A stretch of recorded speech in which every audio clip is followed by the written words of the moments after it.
Jestem tak głodny, że zjadłbym psa z łapami. Banh mi, czyli znana wietnamska kanapka. Zamknięte są drzwi. To jest Dong Suan, dokładnie. Beijan? Beijan? This? Ale dzisiaj przyszedłem na kawkę. Coś. Dobra, właśnie was chciałem tutaj zabrać. A kurde, jestem tak głodny, że zjadłbym psa z łapami. Żartuję. Idziemy dzisiaj na tradycyjne wietnamskie śniadanie, na banh mi.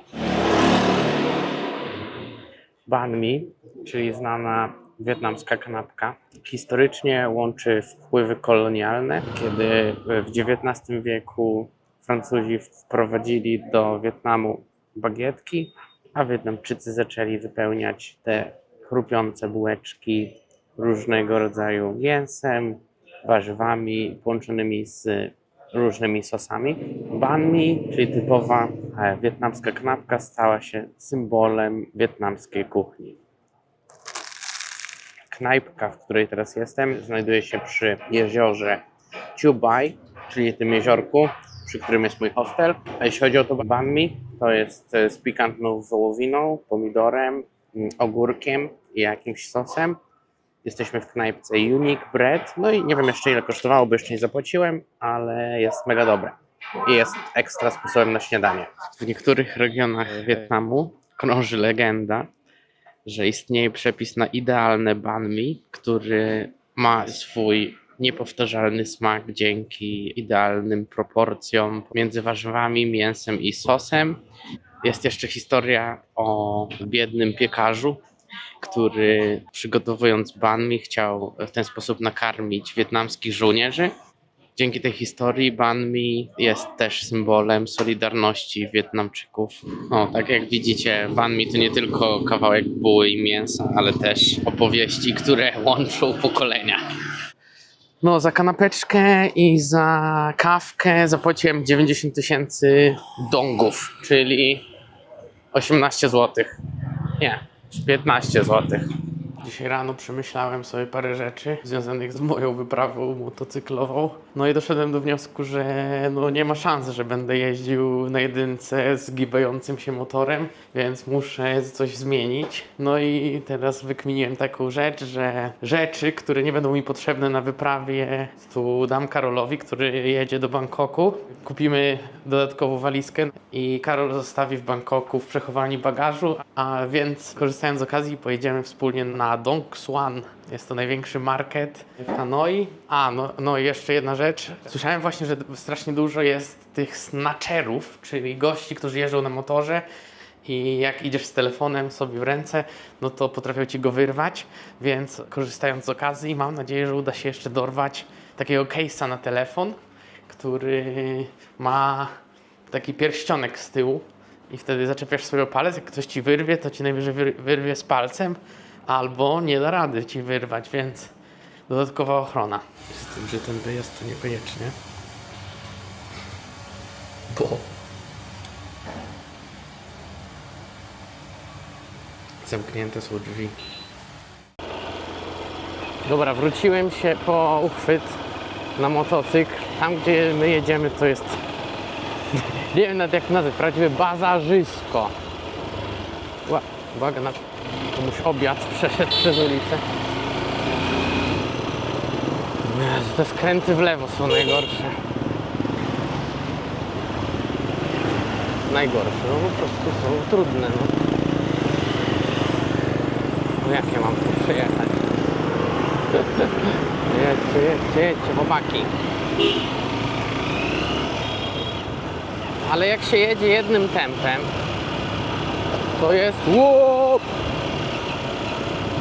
wjechał prawie we mnie gość. Znaczy ja pewnie bardziej w niego, nie? Dajcie ludziom przejechać, kurwa. Kurde. Nie no właśnie, jak się nie robi gwałtownych przyspieszeń, to jest w miarę bezpiecznie, ale ja lubię gwałtowne przyspieszenia. Te wszystkie znaki to są takie, jakby nikogo nie obowiązywały. Dobra, obczajcie to. To już jest to Nie pamiętam już jak ten market się nazywał, ale ten właśnie, na który jedziemy. No i myślałem sobie, o, zostawię skuter i gdzieś pojedziemy, ale po prostu ten targ się nie kończy. Się jedzie i jedzie i jedzie i jedzie i jedzie. Dobra, szukamy walizki. O, kurwa, gościu. Szukamy walizki. Tutaj przydałaby się jakaś mapa. Najłatwiej jest skręcić w prawo, więc pojedziemy w prawo. O, case'y są. Dobra. Dobra, po prostu trzeba iść. Dobra, idziemy po case'ka. Zasada pierwsza. W Wietnamie targuj się. Spróbujemy utargować.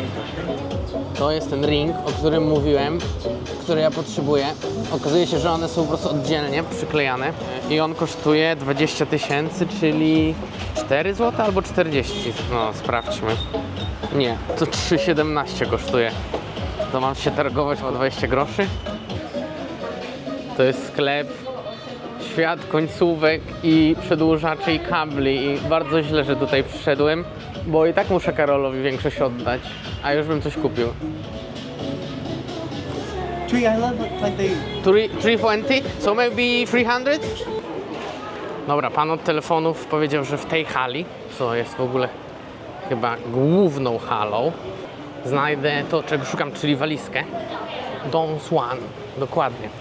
Dobra, by the way, chciałem tylko wam powiedzieć, że jest to jedno z najważniejszych miejsc handlowych w Wietnamie, a założyli go Francuzi w 1889 roku i zrobili to, żeby powstało centralne miejsce handlowe w Hanoi, czyli żeby wszyscy, tak jak widzicie tutaj, straganiarze mieli swoje miejsce. Naprawdę tu jest mega dużo rzeczy i stoisk i to się O, tu są walizki. Hello. I'm looking for a bag. Big size, Yes. medium size. This is medium size? Đây là big size. This is big size? Medium không? No, I'm looking for a big. Big, okay. Made in Vietnam. Mm-hmm. And this is for, it will fit every airline? Vietnam Airlines. It would be good for Vietjet, good for AirAsia, Okay. for everything? Good. Yes? Tu była jeszcze druga walizeczka. Okay. Dobra, sprawdzimy. Silicone. O, okej. Silicone good. How much is this? Vietnam đồng. Vietnam dong. Okay. One? Okay. 900,000. That's like, Cheaper. let me just think. This is like 200. Very cheap. How much you say? 900,000? 8? 850? Okay. Okay. What do you think? Which is better color? Oh, two color. But what do you like?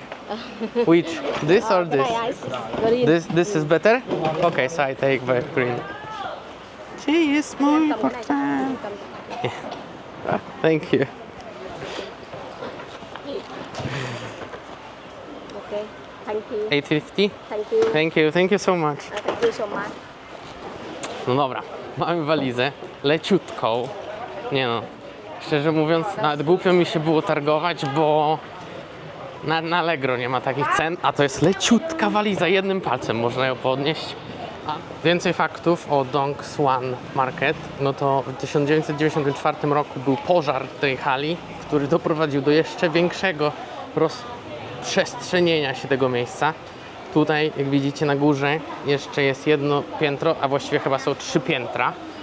I cała ten obszar wokół to też jest Don Swan Market. Każde piętro ma swój jakiś asortyment, tak jak ja kupiłem na dole walizkę, tutaj są jakieś buty. Ogólnie no to tutaj można kupić dosłownie wszystko, a to dlatego, że to jest największy market hurtowy w północnej części Wietnamu, więc ogólnie to miejsce jest ogromne. Jak przyjeżdżacie do Wietnamu, do Hanoi, znaczy przyjedźcie sobie do Hanoi z plecakiem, kupcie sobie tutaj walizkę i tu sobie wszystko kupcie na wyjazd, bo jest mega tanio, można się potargować i no jest po prostu kozacko. I Wietnamczycy są super, po prostu są super. Ja naprawdę uwielbiam ten kraj. Nic się nie zmieniło od wczoraj. Labirynt tych rzeczy to nie ma końca, po prostu się idzie i cały czas jest coś. No, warto też wiedzieć, czy tam powiedzieć, że to też jest miejsce spotkań Wietnamczyków, więc to miejsce ma też swój wymiar socjalny. Znaczy, już oczywiście włączył mi się mój gen zakupoholika, ale potem pomyślałem, że no już po nowe Crocsy szedłem i tak dalej, ale po pierwsze, będę pewnie musiał tutaj przyjść też z Karolem, a po drugie, im więcej tu wydam, tym mniej zobaczycie, bo ja już nie mam przychodów, więc lepiej może wydać na podróże. A te Crocsy, co mam, to jeszcze są dobre. Kurde, tak hałasują tymi pipakami, a tu jakieś dobre rzeczy pani ma. Chyba od tej pani coś zjem. Wygląda jak jakieś ponczusie. Hello. What is this? What's this? Sweet? How much is one? 5,000? So I have one, please. And this is different? Which is better? One. One and one. It's okay. No więc 10 koła tych wariatów to jest 2 zł po zylu. Dobra, to takie ciemniejsze.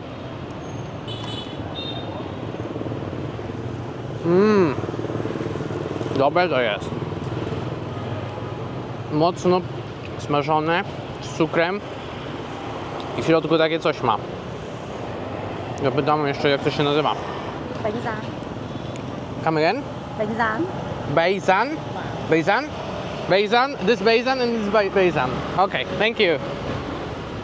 Beizany. Dobra, więc tamten beisan był mega słodki, ale ten też zwykły. W środku też coś jest.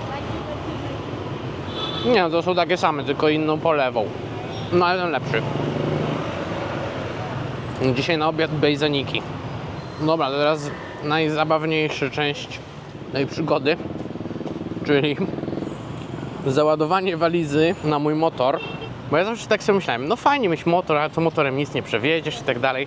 Po prostu trzeba kupić takiego crossa i mega dużo takich pasków rozciągliwych. No dobra, to witam w serialu Szalony Farang, co kupił sobie walizę, bo za dużo rzeczy wziął. I jakoś musimy to ogarnąć, żeby zawieźć ją do chaty. No nie wiem, czy to się uda. Tamtemu gościowi, jak mi z walizki pomagał, to jakoś łatwo szło, ale czy mi się tak uda? I put this or this? What do you say? This?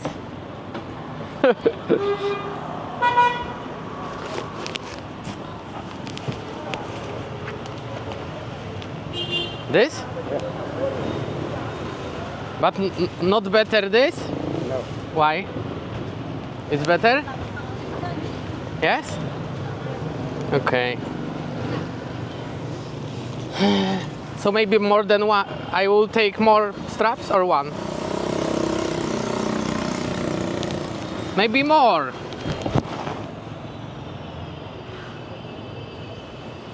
Okay.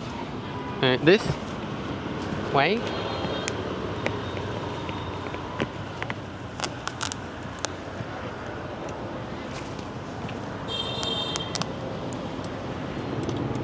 Okay. Okay. And the same here. And maybe one more of that. One more, no? No. It will stay? Okay. I will try. Thank you.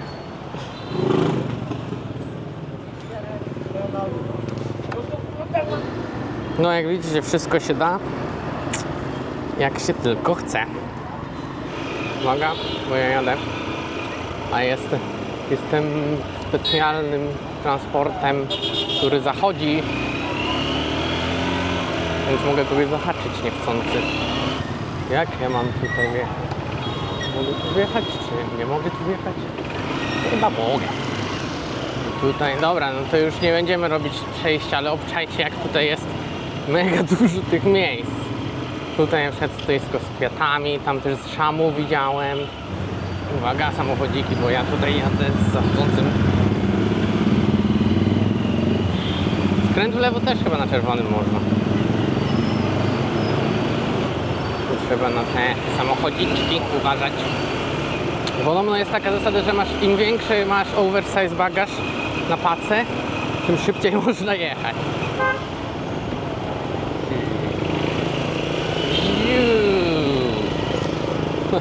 No właśnie, nagrywałem, żeby wam pokazać ten lewoskręt. Trzeba wyczaić swój moment i Ciekawe, ile Wietnamców mówi obczaj na tego dziwnego faranga. Co on odpierdziela za manianę. No kurde, koleś miał rację, dał radę, nie spadł. Trochę nierówno był przyczepiony, ale co? Dojechał? Dojechał. To jest właśnie ciekawy obrazek Hanoi. Jesteśmy w części, która się nazywa Old Quarter. I tu ciekawy obrazek na dole.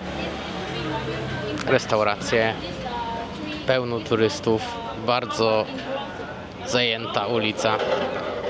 Właściwie cały czas tłumy ludzi. Na górze normalni ludzie pracujący. Ktoś sobie ubrania pierze po lewej stronie. Ale zaprosiłem was nie po to, żeby gadać o Old Quarter, bo Old Quarter pójdziemy jutro. Ale dzisiaj przyszedłem na kawkę. Egg coffee, czyli kawa z jajkiem. Taki kogiel-mogiel połączony z kawą, a tutaj w gratisie jeszcze jest herbatka. Nie wiem, czy lubiliście kogiel-mogiel, jak byliście mali. Ja uwielbiałem właściwie, więc bardzo się cieszę, że mogę tego spróbować. Bardzo ładnie zrobione, z napisem Love. To jest takie mega gęste. Zimne. Pod spodem jest chyba kawka. Mega dobre. No, dokładnie tak smakuje jak kogiel-mogiel. Szlagierowa rzecz do spróbowania w Hanoi. To danie nazywa się Café Trunk.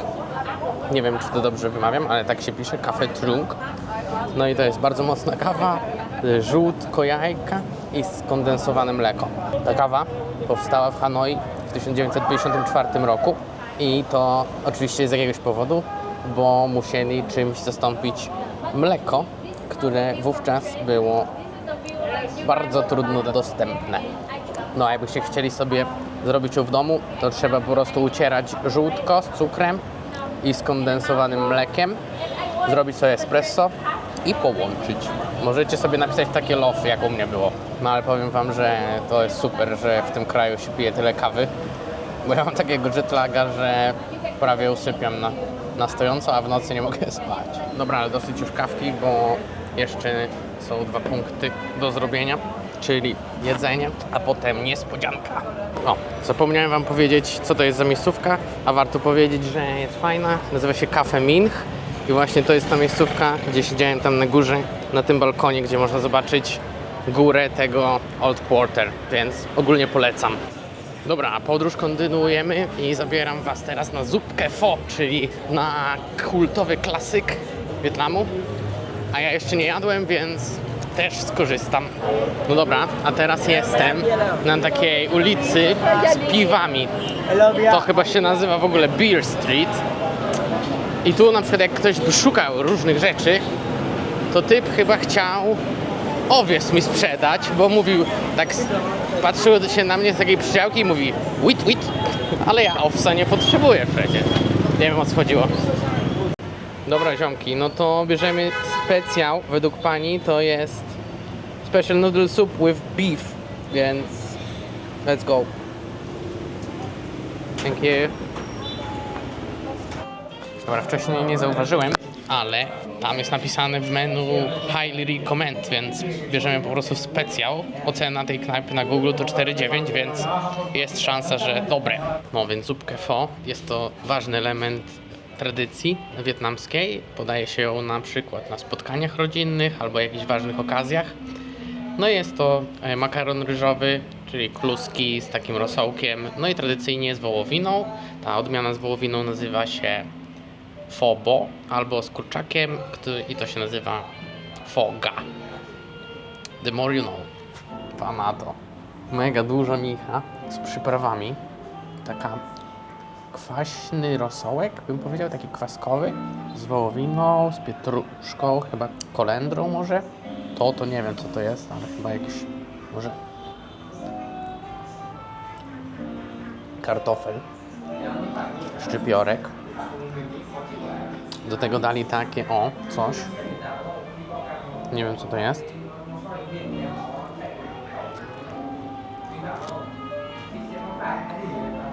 Takie coś. I tu jest jajeczko. Mega dobre. To jest kolejne danie w Wietnamie, które autentycznie mi smakuje. I jest chyba w miarę zdrowe. Boję się, że jak wyjadę z Hanoi, to czar pryśnie. Na razie to naprawdę absolutnie wszystko mi się tu podoba. Znaczy, nie chciałbym na co dzień tutaj na przykład samochodem jeździć, ale crossem z walizką na pokładzie. To jest takie coś, taka, nie wiem, tak jakby czerstwa bułka usmażona, coś takiego. Ale pasuje do zupki takiej.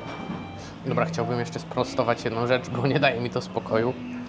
Ten koleś, o którym mówiłem, ciągle mi siedzi to w głowie. Sprawdziłem, co to znaczy po angielsku wheat i to jest pszenica, a nie to, co mówiłem wcześniej, więc nie wiem, nie wiedział, że to jest w miarę popularne, nie trzeba tego sprzedawać jako jakiś ekskluzyw. Nie czaję.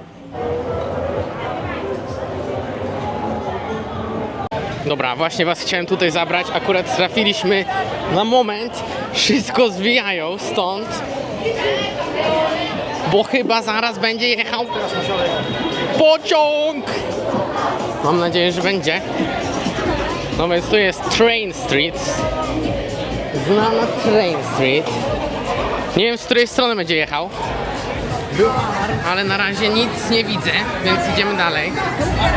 Jest lekki niepokój. Hi. Which side? But train coming from that or from that? From that here? Okay. 5 minutes of the train coming.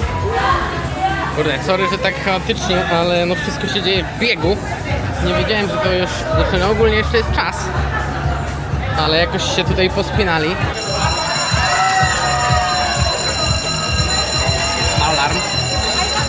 Dobra, wszyscy chyba przyszli na ten event. Jedzie!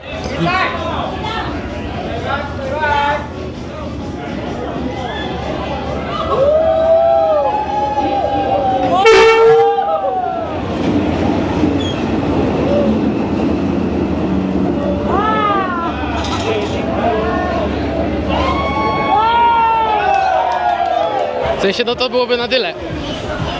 Dobra, chciałem jeszcze wam powiedzieć jedną rzecz. Jak szedłem na ten Train Street, to jest właśnie tam w centrum, to no właśnie, żeby nie było, że cały czas słodzę na ten Wietnam i tak dalej, no to właśnie widziałem takich gości, którzy tak się podejrzliwie między sobą uśmiechali, jak patrzyli na mnie. Ja szedłem z kaskiem, tak pod pachą, no i oni mówią, where is park your bike? I tak sobie myślę, kurde, zaraz coś zrobią mi z motorem, nie będę mógł pojechać na wyprawę. I siedziałem na tym train, właściwie to cały czas zestresowany, no ale nic nie zrobili na szczęście.